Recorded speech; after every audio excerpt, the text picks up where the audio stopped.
Elvis recorded Amazing Grace. Aretha Franklin recorded Amazing Grace. Ray Charles recorded Amazing Grace. Matter of fact, there's statistics out that is sung over 11 million times a year, and it's been recorded on over 10,000 albums. I tell you, the writer of the song would be blown away to see how his testimony has been a lighthouse for so many people. The words have found common ground in all of our heart. Because before we come to Christ, there's nothing good righteously about us. Oh, we may do good things and do good things for our community and, but outside of Christ, there's no righteousness. And that was a lesson that John Newton, who wrote this song, he penned the poem in 1772. Now think about how long ago that was. Our Declaration of Independence as Americans was not till 1776. But God was moving. Let me tell you something, folks. God moves through every age. Oh, the plan of salvation is moving. Don't you be disheartened. But let me tell you a little bit about John. John Newton's mother was a wonderful Christian. His father was captain of a ship. And when John's mother died when he was young, about 11 or 12, his dad took him on the boat with him.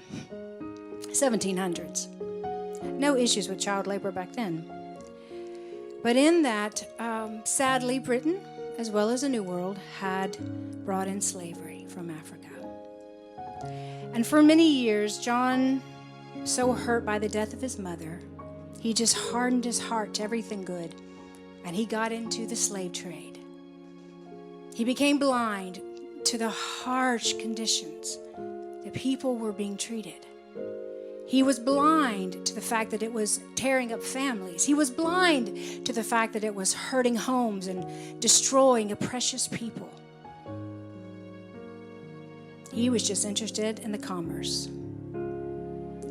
But one day he was on the storm on that sea, and a storm came that he couldn't navigate through. And remembering his mother's prayers, he just called out to God, "If you will save me, I will give you my life."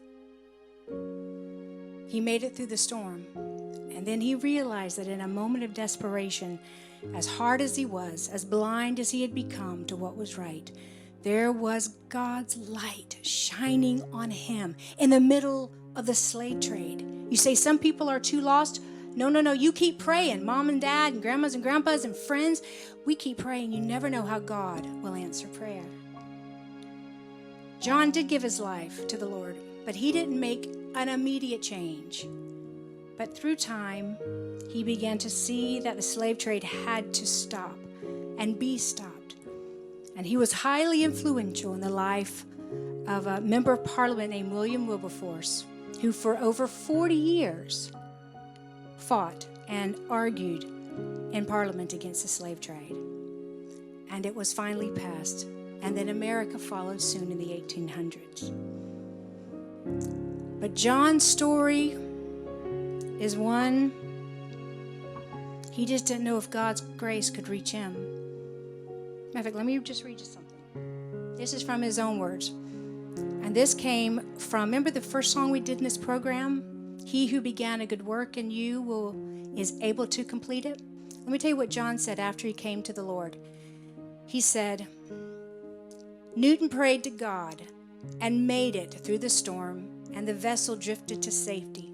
He took this as a sign from the Almighty and marked it as his conversion to Christianity, but he did not radically change his ways at once. His total reformation was more gradual. He said, I cannot consider myself to have been a believer in the full sense of the word until considerable time later, he wrote. But he did begin reading his Bible at this point and began to view his captains in a more sympathetic view. You see, when you come to the Lord, all of a sudden things that were blind, we begin to see. Because we also know how gracious God has been to us, and we should in turn be gracious to others. And John Newton penned these words, sung 10 million times. God, if you can save John, you can save anybody. Keep praying and interceding for your family, because we all need this. Sing with me. Amazing grace, how sweet the sound that saved a wretch like me. I once was lost, but now I'm found. I was blind, but now I see. Through many dangers, toils and snares, John wrote this, I have already come.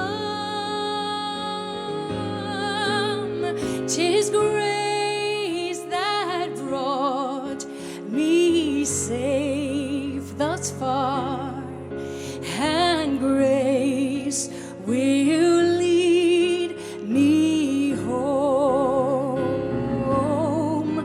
When we've been there 10,000 years, bright shining as the sun. Yes, we've known less days to sing God's praise than when we first begun. Do you need God today? Just ask for this. Say, Lord, give me your amazing grace. How sweet the sound that saved someone, a wretch like me. I once was lost, but now